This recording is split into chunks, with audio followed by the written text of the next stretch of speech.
કેમ છો વિદ્યાર્થી મિત્રો? શરૂ કરીએ આપણે ધોરણ 9માં વિષય ગણિતમાં ચેપ્ટર નંબર 5 યુક્લિડ ભૂમિતિ।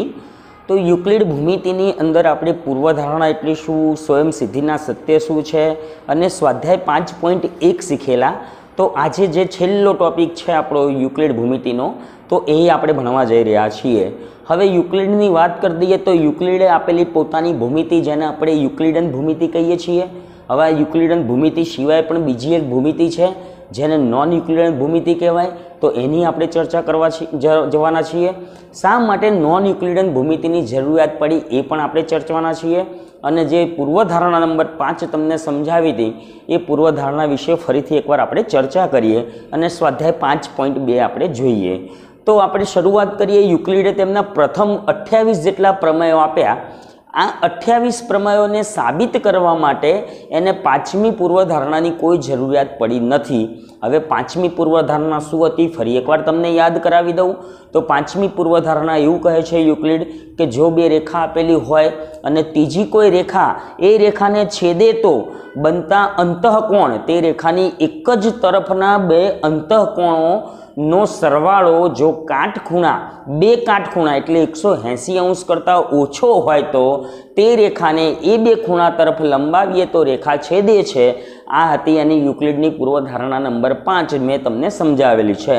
તો યુક્લિડે જે પ્રમેયો આપેલા 28 પ્રમેયો એ પ્રમેયોને સાબિત કરવા માટે કોઈ પણ જગ્યાએ પાંચમી પૂર્વધારણાની એને યુક્લિડને જરૂર પડી નથી। અનેક ગણિતશાસ્ત્રીઓ અને યુક્લિડ પોતાને હવે એવો વિશ્વાસ હતો કે આ જે પાંચમી પૂર્વધારણા છે એ પૂર્વધારણા નથી, એક પ્રમેય છે। તો એને પાંચમી પૂર્વધારણા હકીકતમાં એક પ્રમેય છે આવું નક્કી કર્યું યુક્લિડે અને બીજા અનેક કેટલાક ગણિતશાસ્ત્રીઓએ। પરંતુ પાંચમી પૂર્વધારણાને પ્રમેયના સ્વરૂપમાં સાબિત કરવું ખૂબ જ અઘરું હતું અને જે યુક્લિડ ન કરી શક્યા, એટલે કે પાંચમી પૂર્વધારણાને પ્રમેયના સ્વરૂપમાં સાબિત કરવાનું કામ યુક્લિડ કરી શક્યા નહીં। એટલે પાંચમી પૂર્વધારણાને પ્રમેય સ્વરૂપમાં સાબિત કરવા માટે યુક્લિડ નિષ્ફળ નીવડ્યા। એટલે પાંચમી પૂર્વધારણાને પોતે સાબિત કરી શક્યા નહીં। એટલે આ પ્રયત્નોના કારણે એમને પાંચમી પૂર્વધારણાને પ્રમેય સ્વરૂપમાં સાબિત કરવા માટેના પ્રયત્નો કર્યા જેમાં એ નિષ્ફળ નીવડ્યા। પણ આ પ્રયત્નોના કારણે અન્ય એક ભૂમિતિની રચના થઈ જે ભૂમિતિ યુક્લિડની ભૂમિતિ કરતાં કંઈક અલગ હતી અને આ ભૂમિતિને કહેવામાં આવે છે નોન યુક્લિડન ભૂમિતિ એટલે અયુક્લિડન ભૂમિતિ। તો અહીં એક નવી ભૂમિતિની જન્મ થયો અને એ યુક્લિડની ભૂમિતિ કરતાં કંઈક અલગ ભૂમિતિ હતી જેને આપણે નોન યુક્લિડન ભૂમિતિ કહીએ અથવા તો એને અયુક્લિડન ભૂમિતિ પણ તમે કહી શકો।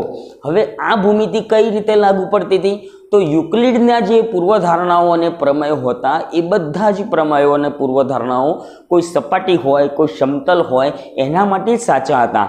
પરંતુ કોઈ સપાટીની જગ્યાએ ગોલીય સપાટી આપેલી હોય એટલે કે ગોળાકાર સપાટી હોય તો એના જે પૂર્વધારણાઓ અને પ્રમેયો બિલકુલ ખોટા પ્રમેયો હતા। એટલે ગોલીય સપાટીને સમજવા માટે એટલે કે કોઈ ગોળાકાર વસ્તુ હોય એ ગોળાકાર વસ્તુ માટેની ભૂમિતિને સમજવા માટે એક નવી જ ભૂમિતિનો જન્મ થયો અને જે ભૂમિતિને નોન યુક્લિડન એટલે યુક્લિડ સિવાયની ભૂમિતિ અને જેને ગોલીય ભૂમિતિ તરીકે પણ ઓળખવામાં આવે છે। કેમ કે આ ભૂમિતિ ગોળાકાર વસ્તુ એટલે કે જે વક્ર સપાટી હોય એ વક્ર સપાટી માટે જ લાગુ પડે છે, માટે આ ભૂમિતિને ગોલીય ભૂમિતિ અથવા તો નોન યુક્લિડન ભૂમિતિ તરીકે ઓળખવામાં આવે છે।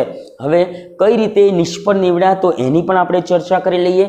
તો બાજુમાં એક મેં તમને ગોળાકાર માટે એક આકૃતિ આપેલી છે, તો આને સમજી લો એક મોટો ગોળો છે।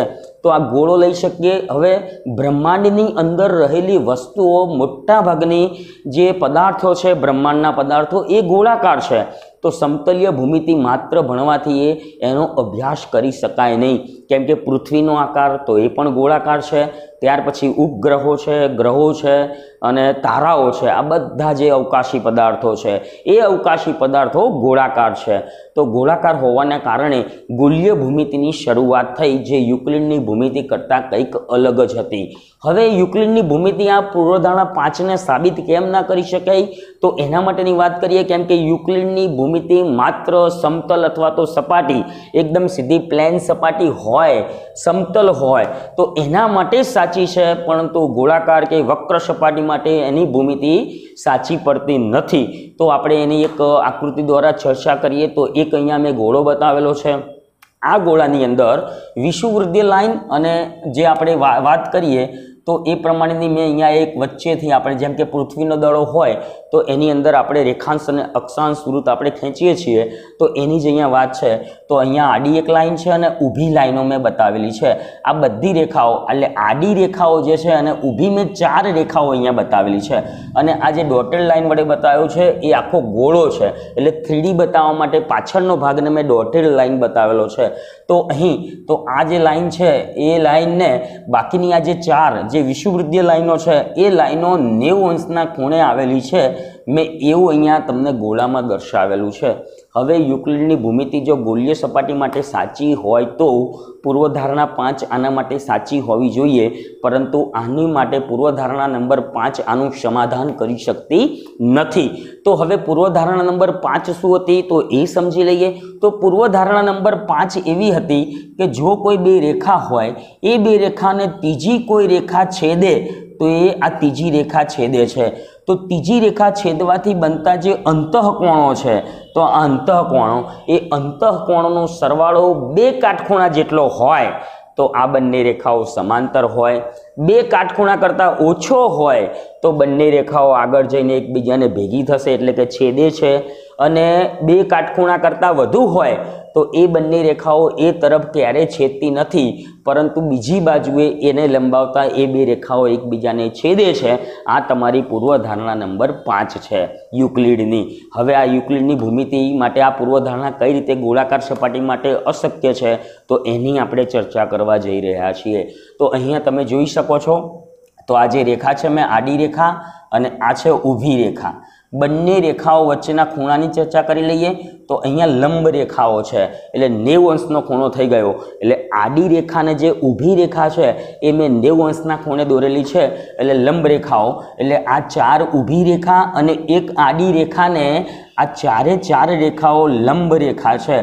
હવે આપણે ખૂણા એ અને ખૂણા બીની વાત કરીએ તો હવે તમે સમજી લો કે આ એક રેખા, હવે આને લંબાઈ એટલે આ બીજી એક રેખા થઈ ગઈ, આ 2 રેખાઓ થઈ ગઈ. આ બંને રેખાઓ એ રેખાને છેદે છે. હવે છેદવાથી બનતા અંતઃકોણ એટલે અંદર અંદરના આપણે ખૂણા લઈ લઈએ. તો ચલો અંદર અંદરના ખૂણા તો અહીંયા 90 થશે અને આ ખૂણો પણ 90 અંશનો. હવે 90 + 90 એટલે થઈ ગયા 180, એટલે 2 કાટખૂણાના માપ જેટલું થઈ ગયું. એટલે અંતઃકોણોનો સરવાળો 180 અંશ થયો. તો અંતઃકોણનો સરવાળો 180 અંશ થાય એટલે કે આ ખૂણો 90 હોય ને આ ખૂણો, આ અંતઃકોણો 90-90ના હોય અને બંનેનો સરવાળો 180 અંશ થાય તો આ બંને રેખાઓને ગમે એટલી આગળ લંબાવો તો છેદતી નથી. આવું કીધેલું યુક્લિડે પૂર્વધારણા નંબર 5માં. પરંતુ અહીં જોતા એવું લાગે છે કે વક્ર સપાટી માટે આ બંને રેખાઓ આગળ જઈને અહીંયા ધ્રુવ પ્રદેશ આગળ છેદે છે. એટલે એની આ પૂર્વધારણા વક્ર સપાટી માટે, ગોળા માટે, કોઈ પણ ગોળીય સપાટી હોય, કોઈ ગોળાકાર વસ્તુ હોય તો એના માટે યુક્લિડની 5મી પૂર્વધારણા ખોટી છે. તો આને સાબિત કરી શકાતી, 5મી પૂર્વધારણાને ગોળીય સપાટી માટે સાબિત કરી શકાતી નથી. એટલે આ પ્રશ્નનો જવાબ મેળવવા માટે નવી જ ભૂમિતિની રચના થઈ અને એ ભૂમિતિ એટલે ગોળીય ભૂમિતિ, નોન યુક્લિડિયન ભૂમિતિ, જે ભૂમિતિ યુક્લિડની ભૂમિતિ કરતાં કંઈક અલગ હતી. તો અહીંયા તમે જોઈ શકો છો ખૂણો A + ખૂણો B, આ બંને ખૂણાનો સરવાળો 180 અંશ થયો. એટલે અહીં જે ત્રિકોણ બન્યો, આ ત્રિકોણની આપણે વાત કરીએ તો એ ત્રિકોણના ખાલી 2 જ ખૂણાનો સરવાળો 180, હજુ ત્રીજો ખૂણો તો બાકી છે. એટલે અહીં બનેલો ત્રિકોણના 3 ખૂણાનો સરવાળો 180 અંશ કરતાં વધુ છે. માટે વક્ર સપાટી માટે આ પૂર્વધારણા ખોટી છે. તો આ જ પ્રકારે યુક્લિડન ભૂમિતિની વાત કરીએ તો યુક્લિડન ભૂમિતિ માત્ર એક જ સમતલમાં બનતી આકૃતિઓ માટે માન્ય છે, પરંતુ વક્ર સપાટી માટે આ ભૂમિતિ નિષ્ફળ નીવડી છે. એટલે જે કોઈ પણ વક્ર સપાટી એટલે ગોળાની વાત કરીએ તો એવી વક્ર સપાટી માટે યુક્લિડન ભૂમિતિ સાચી નથી, નિષ્ફળ નીવડેલી છે. તો આ થઈ ગયું, આપણી થિયરી અહીંયા પૂરી થાય છે. હવે પૂર્વધારણા નંબર 5 મેં પાછી લખેલી છે તો આપણે એને સમજી ગયા. ફરી એકવાર જોઈ લઈએ. જો 2 રેખા કોઈ ત્રીજી રેખાને છેદે અને આ રેખાઓથી એક જ તરફના બે અંતઃકોણોનો સરવાળો બે કાટખૂણા કરતાં ઓછો હોય, બે કાટખૂણા એટલે 180 અંશ કરતાં ઓછો હોય, તો એ બે રેખાઓને આગળ આપણે લંબાવીએ તો એ બંને રેખાઓ એકબીજાને છેદે છે, અને બે કાટખૂણા જેટલો હોય તો એ બંને રેખાઓ એકબીજાને છેદતી નથી. બે કાટખૂણા કરતાં વધુ હોય તો એ તરફ નથી છેદતી પણ સામેની બાજુ એ રેખાઓને લંબાવતા છેદે છે. તો આ થઈ ગઈ યુક્લિડની પૂર્વધારણા નંબર 5, જે ગોલીય સપાટી માટે સાચી નિષ્ફળ નીવડેલી છે. હવે આપણે જોઈએ સ્વાધ્યાય 5.2. તો અહીંયા તમારું થિયરી પૂરું થાય છે. તમે યુક્લિડની 5મી પૂર્વધારણાને સરળતાથી સમજી શકાય એ રીતે લખી શકો? હા, લખી શકાય, એમાં કોઈ મોટી વસ્તુ નથી. તો યુક્લિડની પૂર્વધારણાની અંદર તમારે અહીંયા સમજાય એ માટે લખવા માટે સમતલ શબ્દનો ઉપયોગ કરવો પડશે. તો સમતલની અંદર બે રેખાઓની છેદિકાથી બનતા અંતઃકોણો, તો આપણે એકદમ સમજાય રીતે લખવું હોય તો એક જ સમતલમાં બે રેખાઓની છેદિકાથી બનતા અંતઃકોણો, યાદ રાખજો અંતઃકોણોનો સરવાળો 180 અંશ હોય તો બંને રેખાઓ સમાંતર રેખા કહેવાય. આ રીતે તમે સરળતાથી આ જ પૂર્વધારણાને લખી શકો. ત્યાર પછીનો પ્રશ્ન નંબર 2 છે, શું યુક્લિડની 5મી પૂર્વધારણા પરથી સમાંતર રેખાઓનું અસ્તિત્વ સ્પષ્ટ થાય છે? હા, યુક્લિડની 5મી પૂર્વધારણા પરથી સમાંતર રેખાઓનું અસ્તિત્વ ચોક્કસ આપણને સ્પષ્ટ થાય છે. તો યુક્લિડની 5મી પૂર્વધારણામાં કહેવામાં આવેલું છે તો સમાંતર રેખાઓ એટલે શું?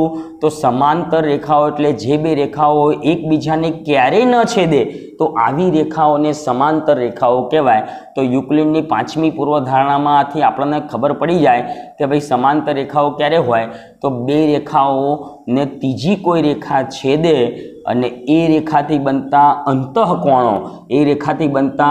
અંતઃકોણોનો સરવાળો 180 અંશ થાય. તો પહેલી જે બે રેખાઓ હતી બંને રેખાઓ એકબીજાને સમાંતર હોય છે, માટે અહીંયા સમાંતર રેખાઓનું અસ્તિત્વ સ્પષ્ટ થાય છે. તો આ રીતે તમે સ્પષ્ટ કરી શકો. તો એને સમજાવવા માટે તમારે લખવું પડે યુક્લિડની 5મી પૂર્વધારણા પરથી સમાંતર રેખાઓનું અસ્તિત્વ નક્કી થાય છે. કઈ રીતે હવે તમે એને સમજાવશો? તો બે સમાંતર રેખાઓની વાત કરી લઈએ. તો બે સમાંતર રેખાઓ અને છેદિકાથી બનતા અંતઃકોણો એકબીજાના પૂરક હોય છે, એમનો સરવાળો 180 અંશ થાય છે. આ રીતે તમે સમજાવી શકો. અથવા તો કોઈ બે રેખાઓની છેદિકાથી બનતા અંતઃકોણોનો સરવાળો 180 અંશ થાય, એટલે કે અંતઃકોણો પૂરક હોય તો તે બે રેખાઓ એકબીજાને સમાંતર હોય છે. અને પછી લખવાની સમાંતર રેખાની વ્યાખ્યા, જે બે રેખાઓ એકબીજાને છેદે નહીં, સમતલમાં રહેલી બે રેખાઓ એકબીજાને છેદે નહીં તો આવી બે રેખાઓને સમાંતર રેખાઓ કહે છે. એવો આપણે એનો જવાબ આપવાનો છે. તો વિદ્યાર્થી મિત્રો, અહીં તમારું chapter number 5 totally theoretical chapter છે, જેની અંદર વધુ પડતી થિયરી આવી, જેમાં દાખલા એટલા બધા આવતા નથી. તો એ તમારું સંપૂર્ણ અહીંયા પૂરું થાય છે. એટલે આપણે અહીં સમજ્યા યુક્લિડ ભૂમિતિ એટલે શું, હવે કયા કયા મુદ્દાઓ આપણે શીખ્યા એ પણ આપણે એકવાર યાદ કરી લઈએ. તો સૌ પ્રથમ આપણે સમજ્યા ભૂમિતિ એટલે શું, ભૂમિતિનો અર્થ શું થાય છે. ત્યાર પછી ઇતિહાસ શરૂઆતમાં જ્યારે સમયમાં ભૂમિતિનો ઉપયોગ કઈ રીતે અને ક્યાં થતો હતો, કયા દેશ પાસે સૌથી પહેલાં ભૂમિતિનું જ્ઞાન હતું, ભારત દેશ પાસે ભૂમિતિનું જ્ઞાન કઈ સાલથી છે. ત્યાર પછી આપણે શીખ્યા કેટલાક ભારતના ગણિતશાસ્ત્રીઓ, ત્યાર પછી ગ્રીસના ગણિતશાસ્ત્રી થેલ્સ અને પાયથાગોરસ સમજ્યા, અને પછી યુક્લિડની ભૂમિતિની શરૂઆત કરી. હવે યુક્લિડની ભૂમિતિ શું છે એ સમજ્યા. હવે યુક્લિડે આપેલા પૂર્વધારણાઓ, સ્વયંસિદ્ધિના સત્યો અને પ્રમેયોની સમજ મેળવી આપણે. અને છેલ્લે નોન યુક્લિડિયન ભૂમિતિ એટલે શું, જે યુક્લિડ કરતાં ડિફરન્સ ભૂમિતિ છે, તો એના વિશે પણ ભણ્યા. તો આટલા મહત્ત્વના મુદ્દા આ ચેપ્ટરમાં આવરી લીધેલા છે.